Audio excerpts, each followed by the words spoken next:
Good morning, guys. Sensei Craig here in the Samurai Virtual Dojo.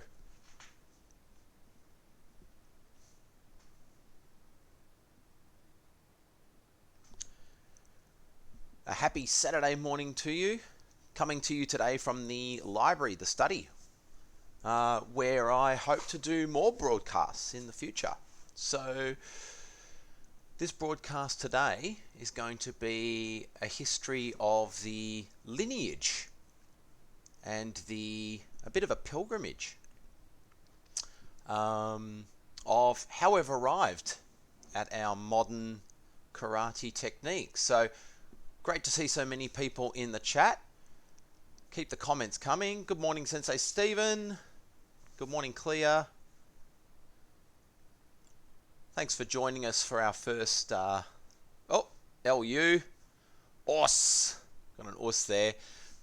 Fantastic to have so many of you guys joining us today. Just a reminder that if you haven't subscribed to Samurai Karate Croydon, or Samurai Virtual Dojo, as we're also calling ourselves, on YouTube, to give us that subscribe and hit that notification button so that you can be notified, obviously, when we are posting a live stream or releasing new content and that sort of thing. Anyway, feel free to type your comments into the live chat and I'll do my best to keep up and respond. The session today in the study, in the library, is going to go for, I actually don't know how long it's going to go for. Possibly about 15-20 minutes. Hey, good morning, Troy and Chase. How are you guys? Great to have you here in the virtual dojo. All right, so hopefully, can everybody see my screen? Just make sure everyone can see my screen over here. You see, I've got for those of you who are wondering, that's a picture of Shuri-te Castle in Okinawa.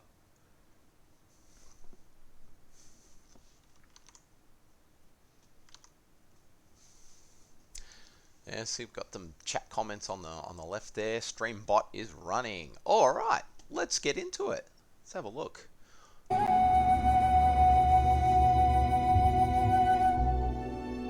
Ooh. Excellent. All right, Kylie, you can see my screen. That's great. So Samurai Karate. Excellent. Awesome. Josh.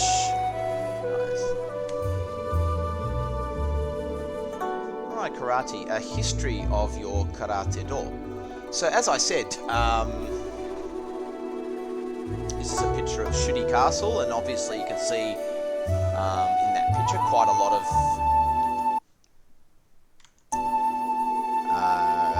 practitioners practicing there. That picture's sort of late 1900s, I would say, I think. All right, let's continue on. Okay, so we're going to start our pilgrimage and our journey by talking a little bit about Okinawa. Lockie and Sam. G'day, Lockie and Sam. Great to see you this morning. Alright.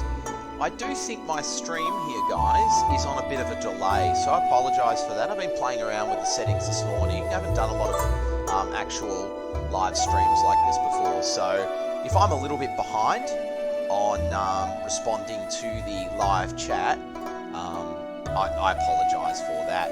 Hey, Sensei Liz, great to see you. Great to have you here. Okay, so we're starting in Okinawa, as you can see. So, what do we know about Okinawa? So we do know that it is the largest of the Okinawa and Ryukyu Islands of Japan. It's roughly 650 kilometers south of mainland Japan. Hey, Chloe. Good morning, mate. I'm super glad you're here. Thanks for joining us.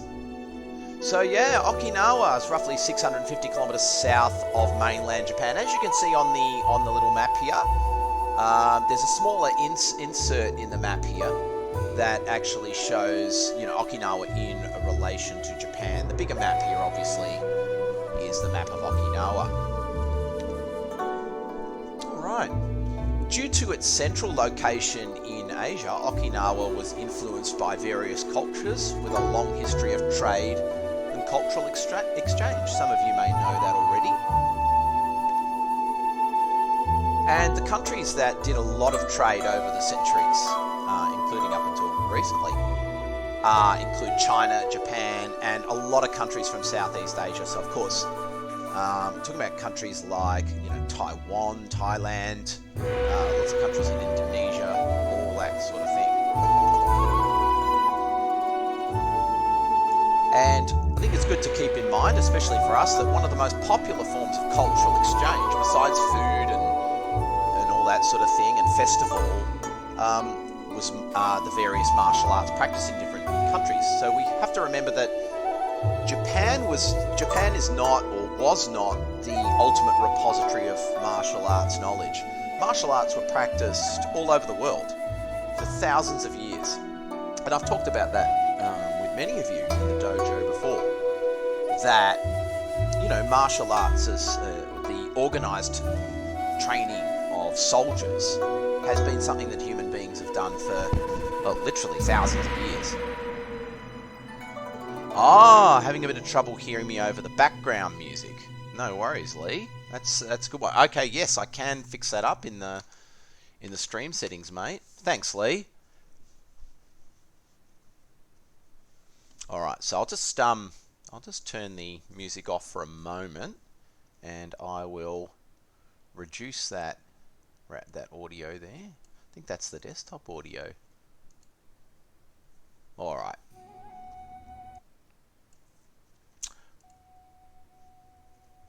Okay. Lee, can you let me know how that is? I've just reduced the audio right down. Thanks for that heads up. That's fantastic. So make sure you guys let me know how we're going there. Okay, so like I said, I've just reduced that audio there. Thanks, Clear and LU, for letting me know that. I'll just type a comment in here.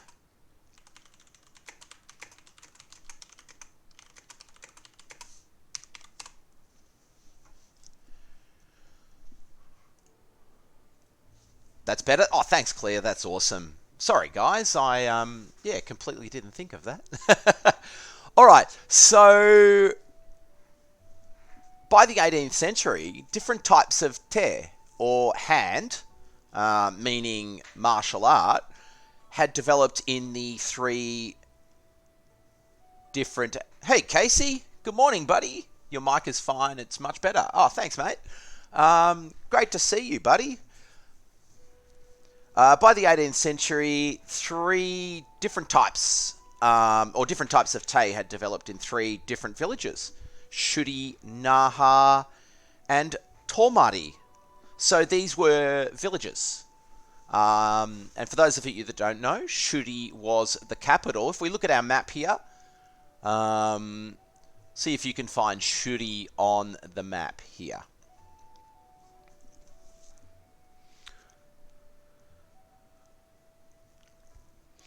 All right. And of course, we've got Naha, which is the port down the bottom of Okinawa here. Of course, very important in the trade routes of Asia and Southeast Asia. Okay. Of course, the styles of martial art that developed were named Shuri-te, or Shuri hand, Naha-te, Naha hand, and Tomari-te, Tomari hand. So specifically named after the villages in which they were practiced. So there we go. A little bit of a history of the cultural exchange and the way martial arts, sort of just an overview of the way martial arts developed in Okinawa, sort of by the 18th century. Of course, we could go into, its origins in China, and all that sort of thing. But that's probably something for a bit more of an in-depth study later on. Today's just an overview. All right. So let's move on.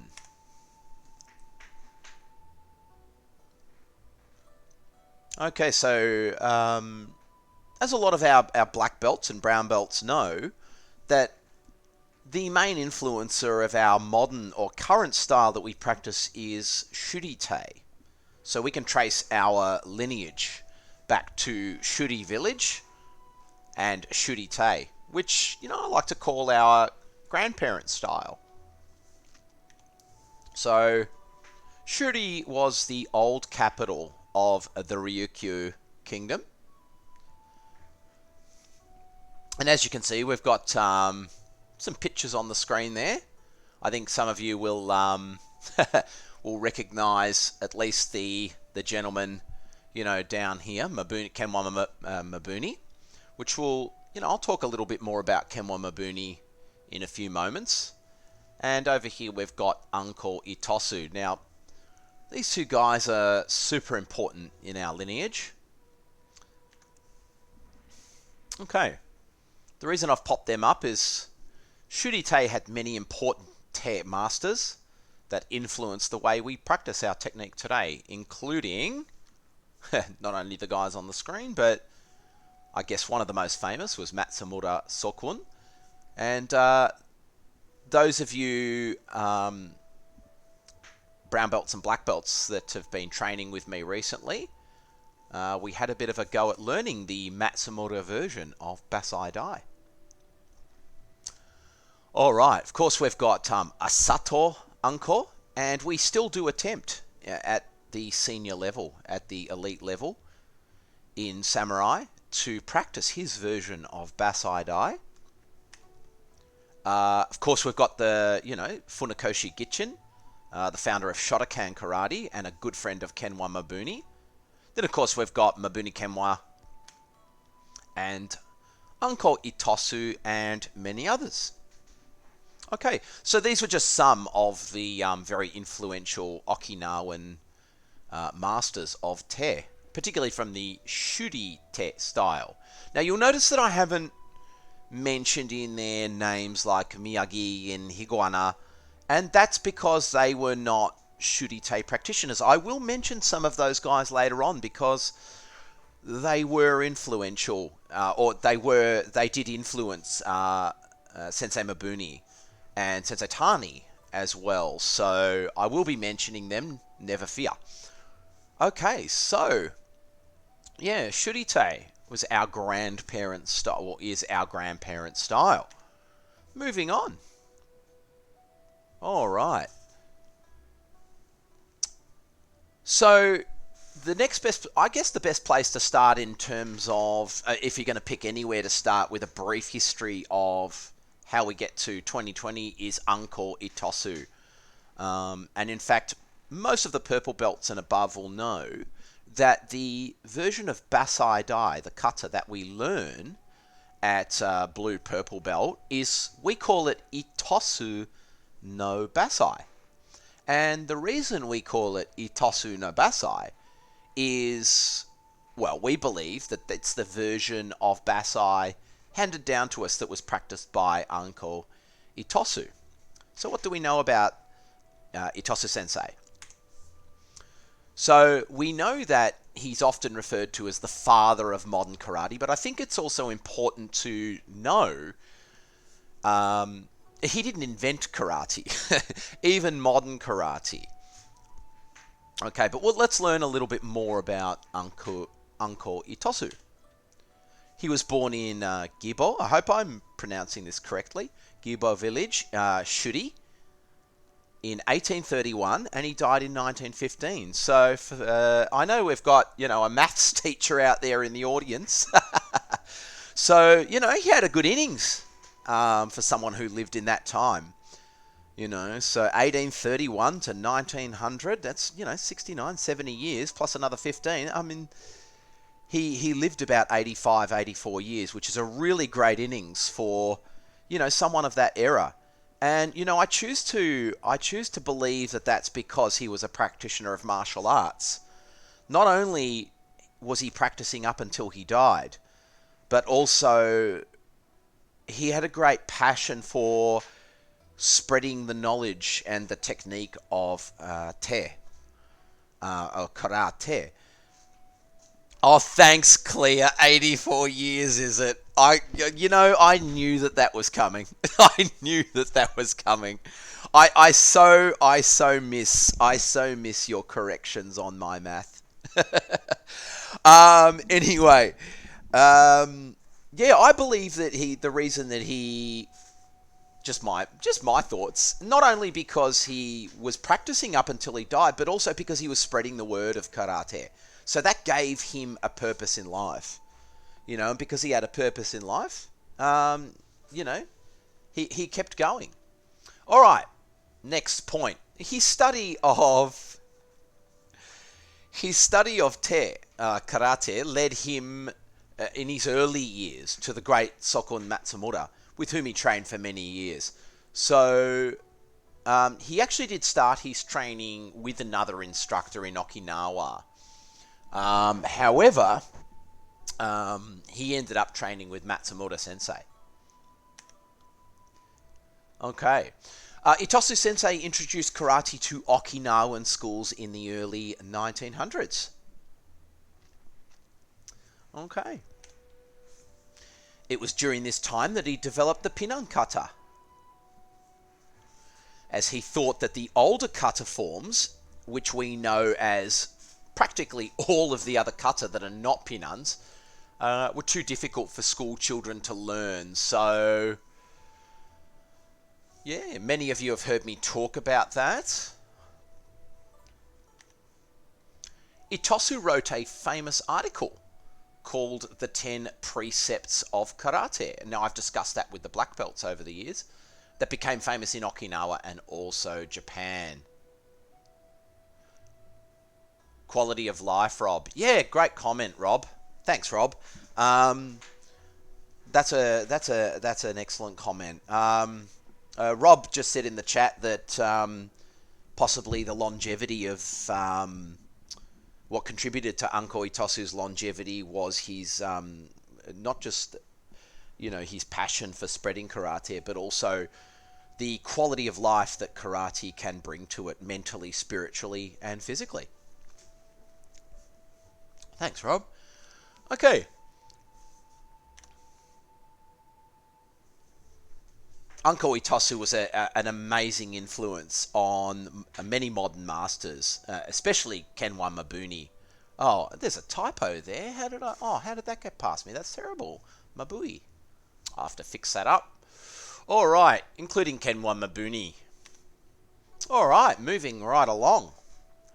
Okay, so I love this. I love this picture. I don't know if Sensei Stewart from Tasmania, our chief instructor in Tasmania, is watching this morning, but I know he's a bit of a fan of Mawashi UK. Anyway, here's a fantastic old picture of Mabuni Sensei performing Mawashi UK, which is a circular uke movement. Okay, so Kenwa Mabuni was born in Shuri in 1889 and was one of the Okinawan pioneers who first taught karate in mainland Japan. The name of his style, Shito-ryu, is nothing fancy, so it doesn't mean great, grand, old style or wind through the flowing pine forest or anything like that. It's a combination of the characters of his primary teachers' names, those being Itosu and Higawana. So Higawana-shi and Ito, to. So to and Higawashiyana. So Higawana is short for Higawashiyana. So Shito, Higawashi, shi, and Ito, to, Shito. And of course, Ryu means school. So that's how we get the the name Shito-ryu. That's how he came up with the name Shito-ryu. It's a combination of his teachers' names. Mabuni believed that even though martial arts had been taught in relative secrecy, as in passed down from master to one or two students, for a long time, Kylie and kids, the fact that you are having green tea is absolutely amazing. And in fact, I am ashamed to say that I am not having green tea, and you have shown me up. I actually should be having green tea. I actually just finished my my coffee. That is absolutely terrible. I should be having green tea. I hope you're enjoying your green tea, Kylie. And thanks for joining us this morning. So, as I said, Mabuni believed that even though it had been taught in secrecy, he felt it or thought it should be taught to anyone who sought knowledge with honesty and integrity. What a beautiful concept. And this attitude influenced his most senior students, especially Chojiro Tani. And I think that Tani would have definitely passed that belief on to Kimura Sensei. Casey's having orange juice. Awesome, go Casey. Especially Chojiro Tani. And I mentioned that Chojiro Tani Sensei probably, how should I say it, passed this on to Kimura Sensei as well, because Kimura Sensei was a great believer in honesty and integrity in your technique.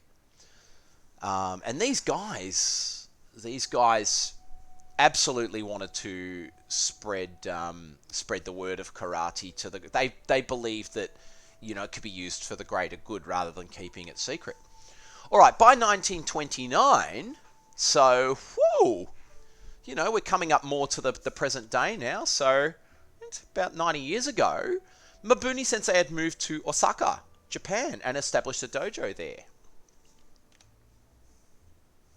Now, for those of you that don't know, in order to have his style accepted by the Japanese body for officially recognized martial arts, and I decided not to pop any, you know, difficult to pronounce Japanese terms in here, but, you know, Budokans and Budokai and stuff like that. So Japan did have a body at that time for officially recognized martial arts. And in Kenwa Mabuni and his contemporaries decided to call their art, and by the way, when I mention contemporaries, I'm talking about people like Gichin Funakoshi and Miyagi Sensei, etc., etc. Great to see those comments in the chat, guys. And Clea and Simon, I'm going to get you to just stop mentioning coffee just for a moment, because otherwise I'm going to desperately need another one. I'm quite jealous. But yeah, so people like Miyagi Sensei, Gichin Funakoshi, Kenwa Mabuni, and to a lesser extent Otsuka Sensei, they decided to call the art karate, meaning empty hand. That's what it means in Japanese. Okay, rather than in Ryukyu, Chinese hand. And we believe that was to make it sound more Japanese so that it would be more accepted. Okay? So that was the reasoning behind that. They wanted to have their style. Now, when we talk about style, we're talking about karate. You know, empty hand, punches, kicks, blocks, strikes, deflection, you know, all that sort of stuff. They wanted that accepted into mainstream Japanese martial arts culture. All right. Now, Mabuni Sensei opened many dojos in the Osaka area, but perhaps the most influential one to us was his dojo at the Kansai University.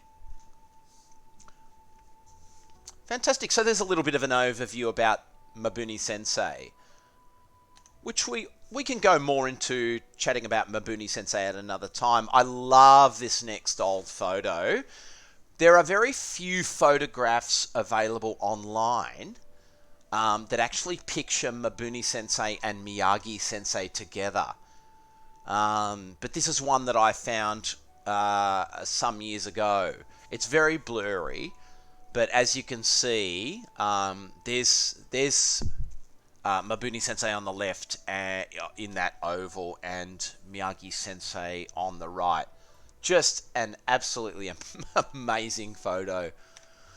Okay, so as we know, we know, Mabuni began his martial arts training under the great Uncle Itosu.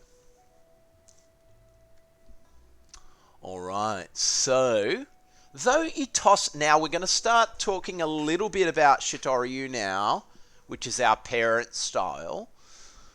So we've talked about Shuri-te. Let's get into a little bit more of the technique of why we do our technique, or why Tani Sensei did his technique the way he did. So though Itosu Sensei taught a hard, soft version of te, his technique emphasized more straight and powerful techniques such as we see in his Itosu no Basai. Okay. Now, Tom and Katie here. Just had morning walk and coffee. Welcome, guys. Did you bring me a coffee? I mean, it is so exciting. I've got to tell you guys, sorry to digress, but I am so excited that, I've got Sensei Stephen lives just around the corner from me, and now Sensei Tom lives just around the corner from me, It's absolutely fantastic. Anyway, Tom and Katie, I am so super stoked that you guys could join us this morning. That's absolutely fantastic. Lucas is here. G'day, Lucas. How are you, buddy? All right, so let's get back to our study of this. So, one of Mabuni's close friends, Chojun Miyagi, and of course we all know and love, that in the original Karate Kid movie with Ralph Macchio, that they named the character Miyagi in out of respect for Miyagi Sensei. So yeah, remember that Mabuni was a friend of Miyagi's. They were contemporaries. So, that's great, Lucas. I'm so glad you're here, buddy. I hope you've been enjoying training at home and enjoying our videos. So, Miyagi introduced Mabuni to Higuana Kanryo, who was a famous master of Nahate. So here's where we start to get the crossover, guys. And so Mabuni also learnt circular techniques and short-range fighting methodology. So from his main sensei, he learnt is karate on Monday. Pre-recorded video, Casey. Pre-recorded video, buddy. We still don't know what's going on with the reopening of schools and whether gyms and personal training places like karate schools are going to be still affected. So we'll update you guys on that soon. But thanks for asking, matey. I mean, look, I'd love to reopen the dojo next week, but we just don't know at this stage if we're going to be able to. But I tell you what, guys, we are going to reopen the dojo as soon as we are legally able to and get back to training in the dojo. But I got to tell you that we will be continuing all of this online content as well, because you guys have enjoyed it or been telling us that you've been enjoying it so much. But also, we've really been enjoying producing it, so we're going to continue doing that. Okay, as well as our sessions in the samurai study. Okay, so that's how the blending of the styles came along, guys. So let me just summarize that. So it's evident in Shito-ryu that Mabuni prized the teachings of these two great masters. Now, what we need to know is that, that's awesome, Casey. Actually, Casey, I'm going to ask you later on how it was with a headset on, buddy. That's fantastic. It's evident that the teachings of Itosu and Higuana greatly influenced his style, his technique. But we need to remember that Mabuni also, he was considered one of the most educated people on martial arts in Japan, because he trained with other great masters, including Shimboku, Aragaki, and he actually trained with Gokenki, the tea merchant, who reputedly brought the first or the famous bubishi.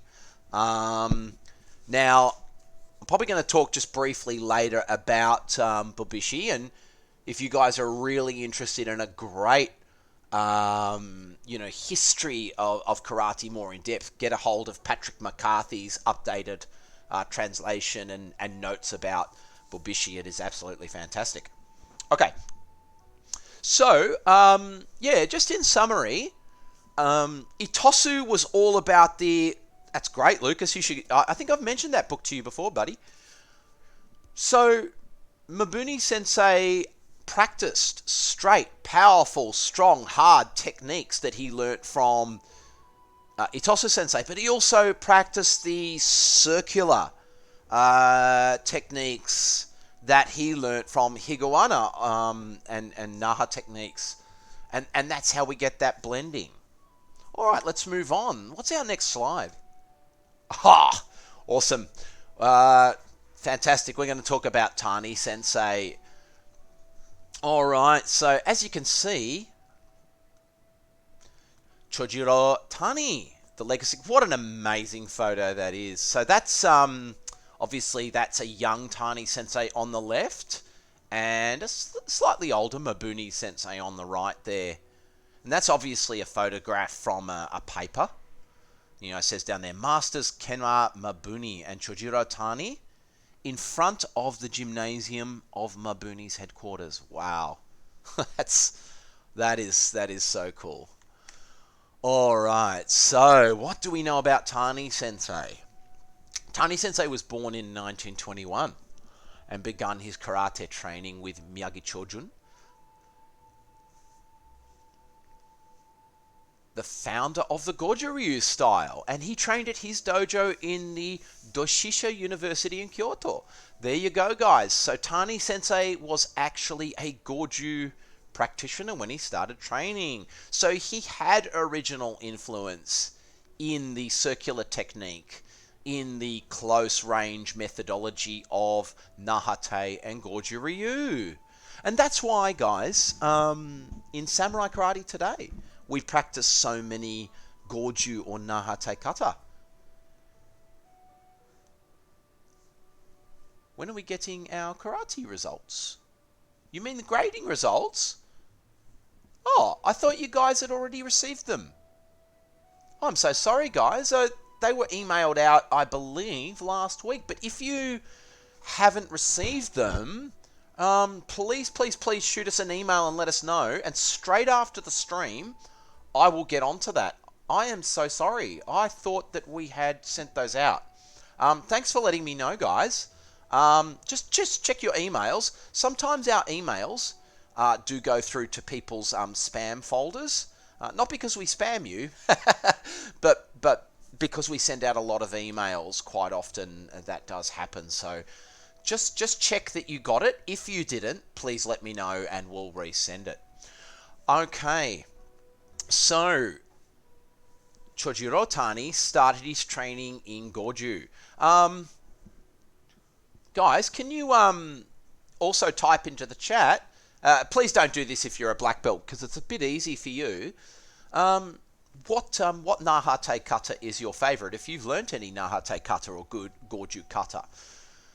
Okay, so moving right along. When Miyagi Sensei returned to Okinawa, his friend Mabuni Sensei took over the teaching at the University Dojo. So, yeah, when Miyagi Sensei was in Japan, he was... I'm excited to be putting out the next class, Casey. So when Miyagi decided to return to Okinawa, he didn't want to leave his dojo in Japan at the university with just anyone. So he left his friend Mabuni Sensei in charge. And that's how Tani Sensei met Mabuni Sensei.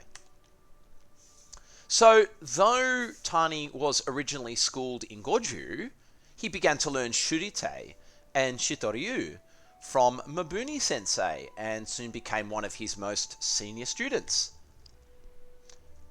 Mabuni Sensei bestowed the Certificate of Succession, which is a pretty cool special thing, upon Tani Sensei, naming him the head of Shito-ryu and providing him the right to use the name Tani Ha Shito-ryu. That's pretty cool stuff. And hopefully my head and my little stream box is not in the way of that. Tani Sensei continued to develop and teach a style of technique that not only evolved in power and speed, but also honored his teachers, Miyagi and Mabuni, incorporating the straight, powerful techniques of Shuri-te and the circular close fighting methods of Nahate. You don't have it, Lucas. All right, no worries, buddy. I will resend that after the stream, my buddy. Okay. There you go. Fantastic. So that's it. So you can see how we're coming up to the modern time, guys. How our technique has been influenced, particularly up to only very slightly in the way. I guess that sums me up perfectly, Clea. I'm usually only very slightly in the way. All right, moving right along to Samurai Karate Today. Oh, no! Who are these guys? Okay, so Samurai Karate Today. I think most of us recognize these turkeys in the photo here. Okay, so at Samurai Karate, we endeavor to walk a fine line with our karate technique. Our aim is to preserve the dual focus of Mabuni and Tani Sensei. Okay? Incorporating technique that is straight as well as circular, always in the way. Oh, Lucas, you're cheeky, mate. I miss your cheeky jokes in the dojo, mate. You and Senpai Rob. Lucas, you need to get to black belt, buddy. You need to get to black belt so you and Senpai Rob can team up on me with your cheeky jokes. So at Samurai Karate, our aim is to preserve the dual focus of Mabuni and Tani Sensei, incorporating technique that is straight and circular, as well as long, medium, and close range fighting methods. Now, I wanted to just talk briefly about where ground fighting and weapons and all that comes from. So that hasn't been mentioned in the fighting systems of Miyagi, Tosu, Mabuni, etc. So we also need to keep in mind that we seek to use sports science because we do live in the just promote me now. I don't think so, mate. With this in mind, we also seek to use modern things that weren't as available to Mabuni and Tani, like sports science and biomechanical understanding, body physics, to enhance our technical abilities. G'day, Rob. I knew you were out there. You and Lucas, mate, you should team up on me. You're a bloody great pair, I tell you. You should move your head to the top right corner. Chloe, how about I move your head to the bottom left off screen? Okay, so remember that Kihon, Kata, and Kumite all play an important part in helping us achieve these aims. Now, coming back to these other martial arts or these other practices, as I've put there, Sensei Craig enjoys the practice of Aikido. I really enjoy Aikido. Now, what does Aikido mean? People love finding out what these things mean. So, I means joining, and Ki meaning spirit. Oh yeah, but thanks Claire, yeah. Blocks the bottom of the pictures. Yes, it does. I'll play around with that. I've just got there because as we do more live streams from the Samurai virtual dojo library or study, I'd like to recognize people who start following us and contributing to the stream and all that sort of thing. So, but thank you for the feedback. If these things are in the way, I'll look at the widgets and look at sort of redesigning them so they're not quite as. It sounds like IKEA. but in the karate form. Yeah, sort of. So I means joining, ki means spirit, and do means way. Okay, jiu-jitsu, which is close combat and ground fighting, and for my seniors certainly know that I really enjoy jiu-jitsu and the more modern practice of Brazilian jiu-jitsu, which is a really fun martial art.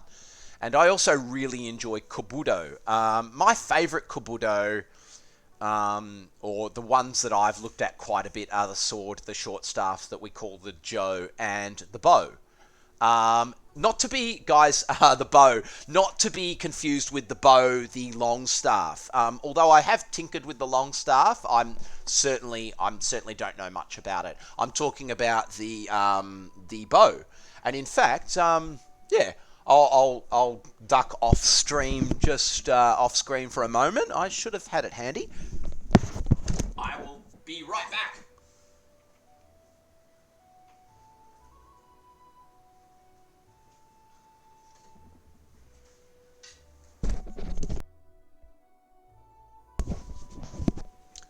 Anyway, so yeah, this is the bow that the bow that I'm currently practicing with. It was a gift that I received from my awesome family for my birthday. So it is a nice long bow that I'm enjoying practicing with. Yeah, so not something that we can really teach in the dojo. So, but anyway, yeah, I do enjoy the study of weaponry. Oh, that's a big bow. Good on you, Casey. All right, so just a reminder that the National Chief Instructor in Australia of Samurai Karate is definitely not me. It's Shian Darren Olsen, Sensei Darren Olsen, who is my mentor and very good friend. And we've known each other for a long time. And in fact, when I was an apprentice instructor many years ago, he was responsible for most of the bruises that I came home with. And I enjoy talking to him a lot. In fact, I spoke to him yesterday about the history lesson this morning in the stream, and he wished us all the best. So I love working with Sensei Darren, and you have a practice bow. That's awesome. Is that you, Sam? That's fantastic, mate. I love it. All right. So anyway, and there's a bit of a link there. Sensei Darren trained with Tani Sensei on many occasions, so we're very lucky in that regard. You can bend the rules in karate and teach us how to use a bow. I don't know, buddy. I don't know, Lucas. It's not a bad idea. All right. And we see the prayer gate logo in the top right. That prayer gate logo is the new logo that we're using in Samurai Karate. And as you can see, it incorporates very much that that Japanese feel with Mount Fuji in the background there. Sensei Darren did a lot of the design, most of the design of that logo. It's really nice. All right, so there we go. Now, I am aware that there is a bit of a delay in the stream. Even though I turned stream delaying off, I'm not sure why there's a bit of a delay in the stream. So I'll have to look into that. But anyway, so what I'll do is I'll end up there and ask if anyone's got any questions they would like to type into the chat. And I'll do my best to answer those. While I'm waiting for questions to come up, I'll just mention Patrick McCarthy's Bubishi once again, which I ordered from Book Depository, came in a couple of days. An absolutely fantastic book. I have talked about the book with my black belts before and the instructors. We discovered karate. Absolutely, Kylie, and I would love it that you stay with us in karate. Your head gets in the way of the connection. Oh, not sure what that means. We found my results. Oh my lord, how'd you go? Oh, that would be Lockie. That would be Lockie. Sam, did you... I don't have a bow, but I have a tanto and a katana. Lovely. Simon, where did you get the tanto and katana? Did you get those? Are they authentic Japanese?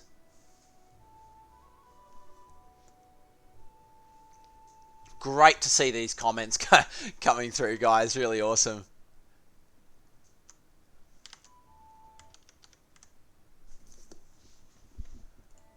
All right. So, as you can see, yeah, Bobishi. That's a great one. Okay. All right.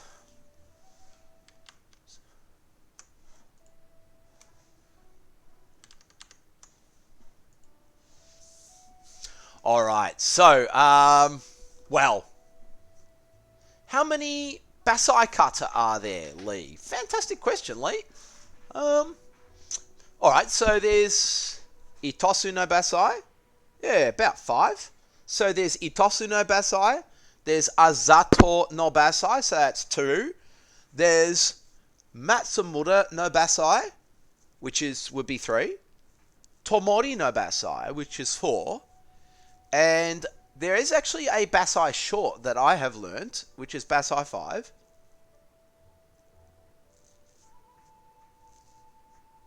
Oh, no worries, Troy. Totally loved it. And there is a 6. There are some other Basais as well, practiced in other styles, but there is also Taylor no Basai, and that is my Basai Dai that I practice. And I have to say.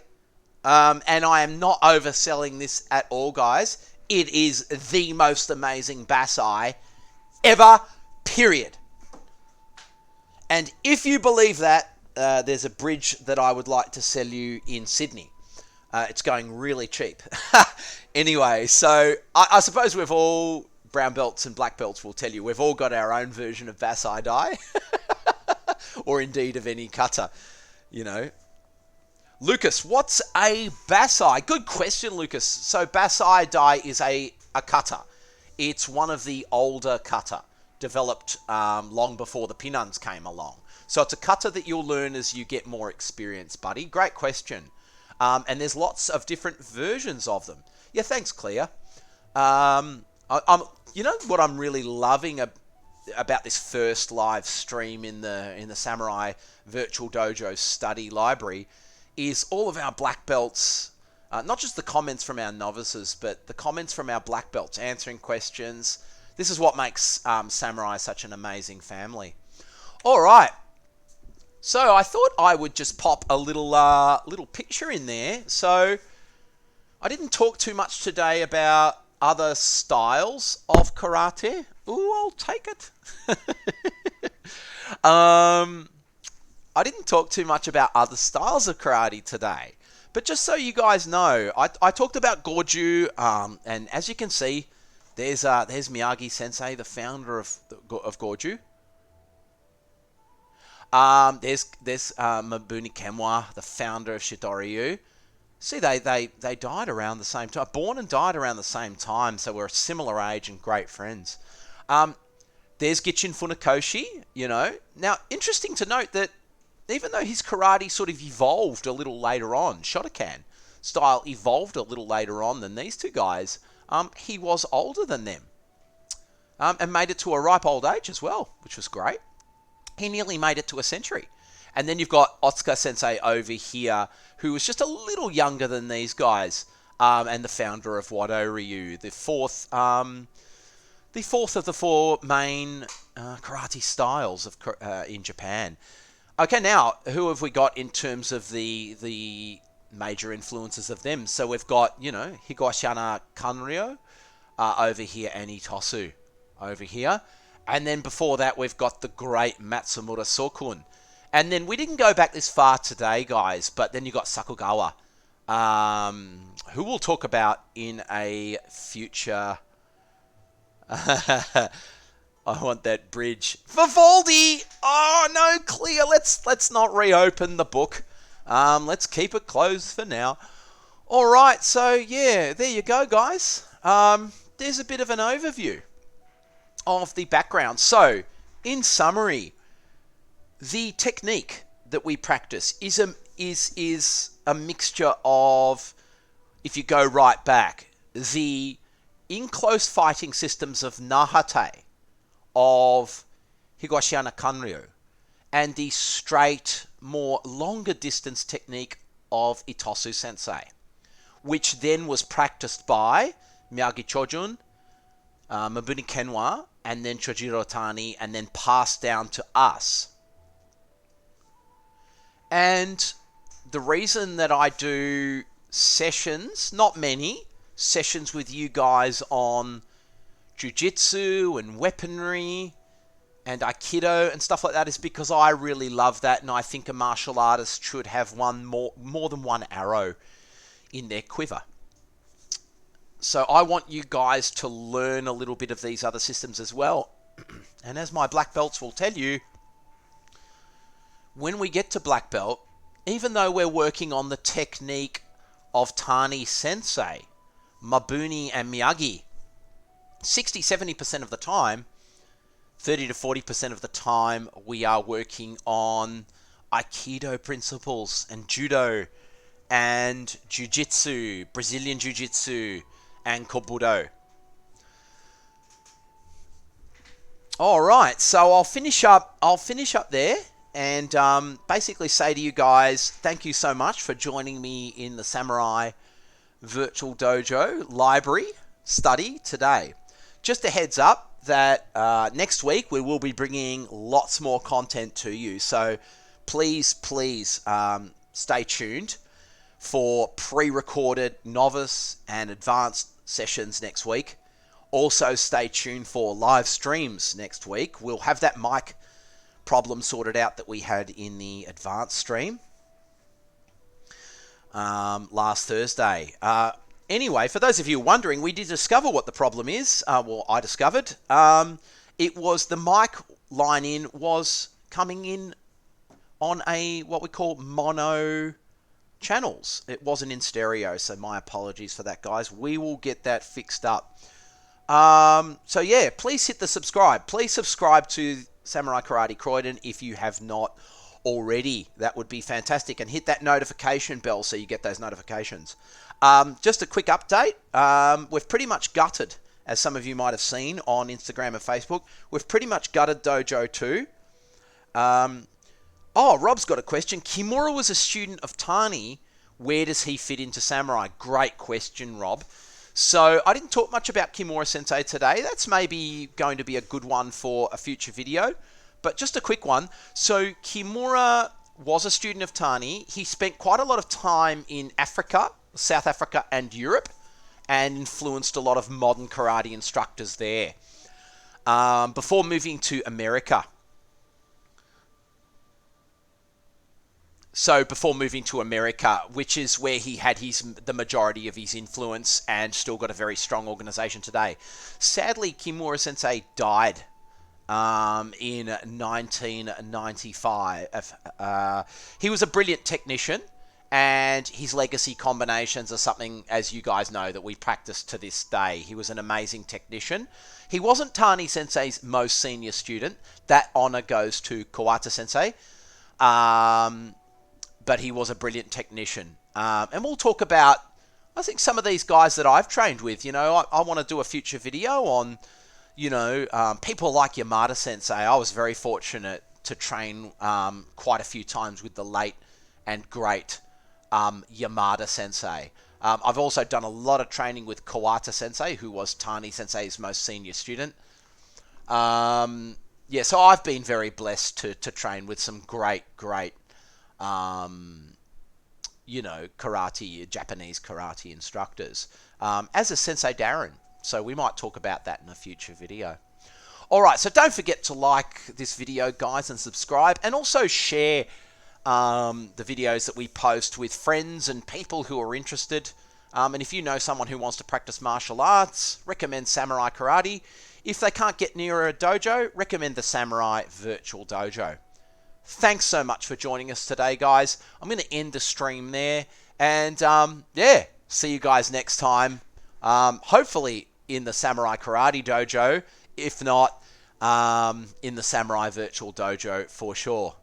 Os. Thanks, guys. Ciao for now.